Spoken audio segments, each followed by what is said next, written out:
PM की हलफबरदारी तकरीब होगी, तो वहीं अमेरिका के एनएसए भी इसमें शामिल हो सकते हैं। जैक सुलिवन 8 जून को भारत आएंगे और कई विदेशी मेहमानों को भी दावत भेजी गई है। तो अब हलफबरदारी तकरीब की तैयारियां शुरू हो चुकी हैं और सदर जमहूरिया को पीएम मोदी अपना इस्तीफा सौंप चुके हैं और अब नए तौर से पीएम के तौर पर हलफ उठाएंगे नरेंद्र मोदी। तो वहीं 8 जून को हलफबरदारी तकरीब होगी और इसके खास मेहमान इस तकरीब में शामिल होंगे, जिसमें अमेरिका के एनएसए भी शामिल हो सकते हैं। चूंकि जैक सुलिवन 8 जून को भारत आएंगे और कई विदेशी मेहमानों को दावत भेजी गई है, जिसमें कई पड़ोसी ममालिक के जो सदर हैं उनको भी दावतनामा भेजा गया है।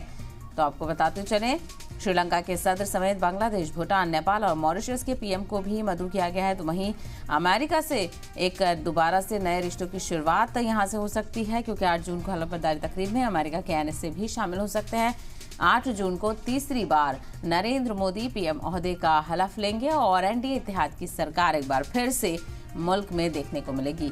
तो जैक सुलिवन 8 जून को भारत आएंगे और इसके अलावा कई विदेशी मेहमानों को भी दावत भेजी गई है, जो कि पीएम मोदी की हलफबरदारी तकरीब में शामिल होंगे। यानी नरेंद्र मोदी तीसरी बार मुल्क के वज़ीर-ए-आज़म के तौर पर हलफ उठाएंगे और कई लोग इसके बानी बनेंगे, कई लोग इस हलफबरदारी तकरीब के साक्षी भी बनेंगे। तो अलग अलग पड़ोसी ममालिक के सदर को भी मदऊ किया गया है। तो वहीं अमेरिका के एनएसए भी इसमें शामिल हो सकते हैं। कहा जा रहा है कि जैक सुलिवन 8 जून को भारत आएंगे, हलफबरदारी तकरीब में शिरकत करेंगे और इसके अलावा उनके साथ साथ कई और विदेशी मेहमानों को भी दावत भेजी गई है, जो कि इस हलफबरदारी में शिरकत करने के लिए भारत पहुंचेंगे।